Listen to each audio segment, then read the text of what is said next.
Hi friends, welcome to this video. In this video, I'm going to discuss about the soliloquies in Hamlet. So without further delay, let's take a look at the contents. Shakespeare is one of the prominent writers in the history of English literature. His writings reflect true emotions, awakening good thoughts among readers. Shakespeare used many literary devices to enhance his work, and the main objective of these devices were to actually depict the real feelings. Some of his major literary devices are allusion, dramatic irony, monologue, soliloquy, symbolism, etc. Soliloquy, as we all know, is a speech in which the character, who is alone on the stage, expresses his or her thoughts aloud. It's a very useful device as it allows the writer to convey the character's most intimate thoughts and feelings directly to the audience. The convention is that the audience is allowed to hear the character's thoughts. He or she is not talking but thinking. Shakespeare uses soliloquies liberally in tragedies, and some of his finest pieces of writing are in this form. To Be or Not to Be soliloquy in Hamlet is an example for this. Now let's discuss the next content, Hamlet and its major themes. First theme of revenge. There are two young men bent on avenging their father's death in this play. Hamlet and Laertes are both on the same mission, and while Hamlet is pondering his approach to the problem, Laertes is hot on his heels, determined to kill him as Hamlet has killed his father Polonius. This is therefore a double revenge story. Shakespeare examines the practice of revenge by having two entirely different approaches to it: the hot-headed abandon of Laertes and the philosophical cautious approach by Hamlet. Now second theme of corruption. Corruption is a major concern in this play. The text is saturated with images of corruption in several forms: decay, death, poison, etc. From the very first moments of the play, the images start and set the atmosphere of corruption which is going to grow as Shakespeare explores this theme. The tone is set when Marcellus says, "Something is rotten in the state of Denmark." What Shakespeare is doing here, and in using the image structure of corruption, is addressing the broadly held view that a nation's health is connected to the legitimacy of its king.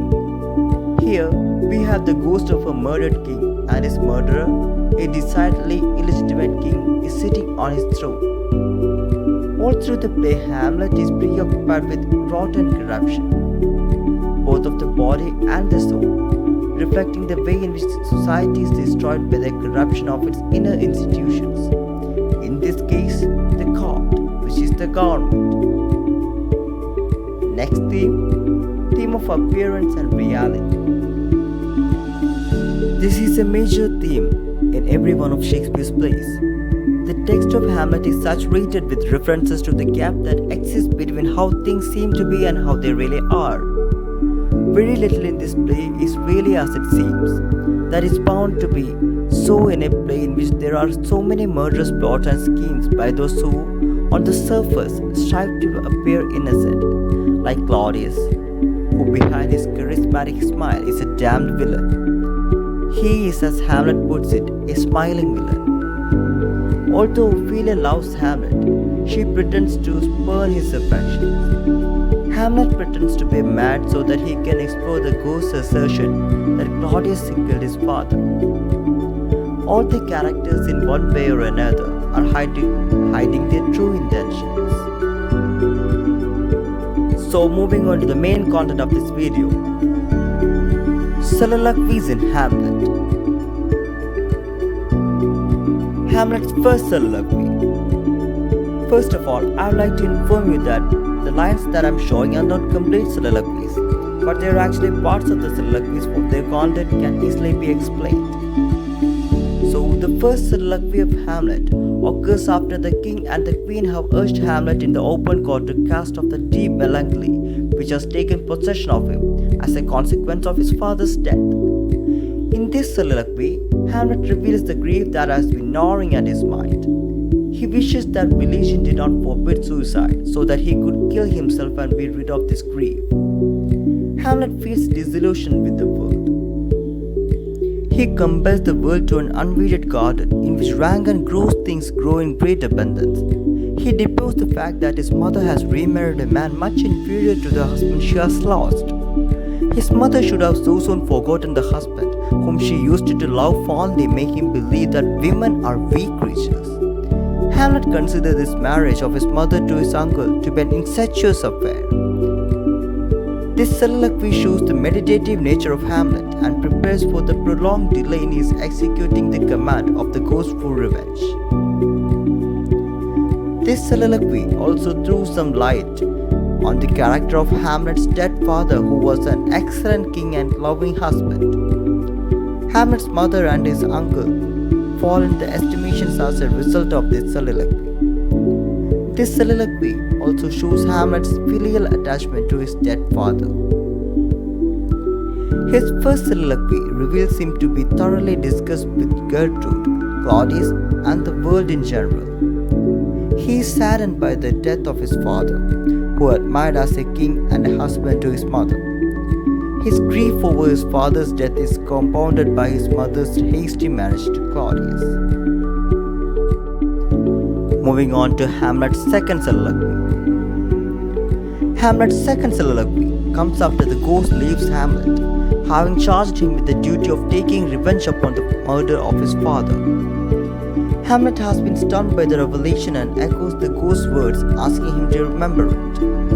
Hamlet resolves to wipe out everything else from his memory and to preserve in it ghost's commandment. The manner in which Hamlet is speaking of never permitting himself to forget the ghost's words.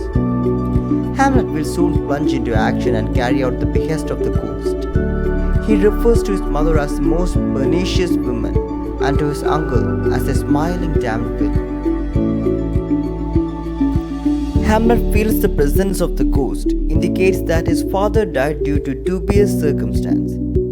The question of his own death plagues Hamlet, as well as he repeatedly contemplates whether or not suicide is a morally legitimate action in an unbearably painful world. Hamlet's grief and misery is such that he frequently longs for death to end his sufferings.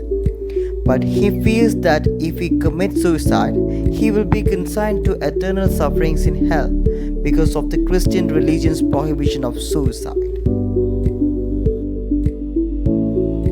Moving on to Hamlet's third soliloquy. Hamlet's third soliloquy occurs after he has a talk with Rosencrantz, Guildenstern, and with the players. In this soliloquy, Hamlet bitterly scolds himself for his continuing failure to execute his revenge. He vents his anger upon his uncle by referring to him as a bloody bawdy villain. He then dwells upon his plan to stage a play by means of which he would be able to make sure whether or not his uncle is the murderer. This soliloquy clearly reveals Hamlet's incapacity for vigorous kind of action, especially for premeditated bloody deed. It is hard to believe that Hamlet could not have found an opportunity for killing the king. If it were for a lack of opportunity that he has not acted so far, he would have mentioned the fact in this soliloquy. It is clear to us, as it to him, that has prevented him from doing anything is a natural want or a natural deficiency. He realizes that it is his own lack of gall to make oppression bitter that has stood in the way of his own executing the command of the ghost. Hamlet condemns himself in round terms for his inaction and for merely indulging in words and curses like a owl. This soliloquy thus makes it clear that we are dealing with a philosopher and not with a man of action. After talking with his father's ghost in the third soliloquy, Hamlet is angered by the news that Claudius had murdered his father. Hamlet assures that he will think of nothing but revenge. Next one is Hamlet's fourth soliloquy. Hamlet's fourth soliloquy is the most famous and the most celebrated because it is the most philosophical of all.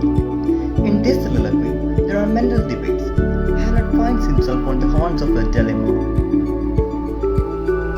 This soliloquy reveals the speculative temperament of Hamlet. his irresolute and wavering mind, and his incapacity for any premeditated action of a momentous nature. This soliloquy also shows Hamlet's generalizing habit of thought. There are occasions in every man's life when he feels a strong desire to put an end to his life, but is prevented from doing so by several considerations, including those specifically mentioned by Hamlet. The dramatic purpose of this soliloquy is partly to explain Hamlet's delay in carrying out his purpose and to show at the same time the mental torture Hamlet has been undergoing because of his failure to have carried. Next, Hamlet's fifth soliloquy. Hamlet's fifth soliloquy occurs when he is about to go to his mother's chamber in response to her summon. In this soliloquy, Hamlet decides to use his words as a dagger against his mother, but use none. In the fifth soliloquy, Hamlet hits upon a mental nadir. As he contemplates suicide, Hamlet asks himself if it is more honorable to live with life's misfortune or to die young and bypass all the hardships. Next is Hamlet's sixth soliloquy. Hamlet's sixth soliloquy shows him shrinking from an act for which he has so long been preparing and for which he now gets an excellent opportunity. Hamlet is prevented from killing the king at this stage by the thought that by killing the king, he would be sending him straight to heaven. Hamlet's father was murdered at the moment when there was no reason for God to extenuate his crimes and misdeeds, and Hamlet's father must accordingly be paying the divine penalty for those crimes and misdeeds. For Hamlet to kill the murderer of his father when that murder is at place would be no revenge at all, because the victim, being at this moment in direct communication with God, would be received in heaven. Hamlet therefore decides against killing the king at this moment. He tells himself that he will wait for an opportunity when the king is drunk asleep or in his rage. Although some people may endure the position that Hamlet adopts here, it is clear that Hamlet is merely evading the responsibility which has been entrusted to him and which on moral grounds he has fully accepted. His reasoning that the king, if killed at this moment, would go straight to heaven is nothing but a piece of casuistry. In any case, this soliloquy further emphasizes Hamlet's dilatoriness and his tendency to procrastination. Hamlet's mental status shows some promise in his sixth soliloquy. Extremely resentful towards Gertrude, part of Hamlet really wants to hurt her. Sensibility prevails as he admits that it is not his nature to harm. And finally, Hamlet's last soliloquy. Hamlet's last soliloquy occurs just after he has spoken to a Norwegian captain and learned that young Fortinbras troops are about to invade some part of Poland in order to acquire a small territory, which hath in it no profit but the name. The information has given to him by the captain stimulates his thoughts of revenge and makes him scold himself for his inaction. This soliloquy again emphasizes Hamlet's irresolution and his reflective nature. His conscience keeps pricking him and urging him to his revenge, but a natural deficiency in him always thwarts his purpose. In his seventh and final soliloquy, Hamlet gains the courage to finally avenge his father. After talking with the captain of Fortinbras' army, Hamlet is inspired by the men going to Poland to fight for not much more than pride. Hamlet then feels ashamed of his unwillingness to go after Claudius. It dawned on Hamlet that he had been thinking too much and acting too little. And to summarize the contents of this video, Hamlet's soliloquies show that he is preoccupied not only with thoughts of revenge but also with problems of his procrastination and irresolution. Hamlet's irresolution and procrastination, Hamlet's madness, Hamlet's love for Ophelia, these are the main issues in the play. The soliloquies of Hamlet are among the weightiest in the whole range of Shakespearean drama. In Shakespeare's Hamlet, the tragic hero reveals his inner conflicts and introspective attitude in each of the lengthy soliloquies in the play. Each soliloquy is united by vivid imagery, introspective language, and discussion of Hamlet's delay of action. The soliloquies serve the dramatic purpose of revealing the hero's character.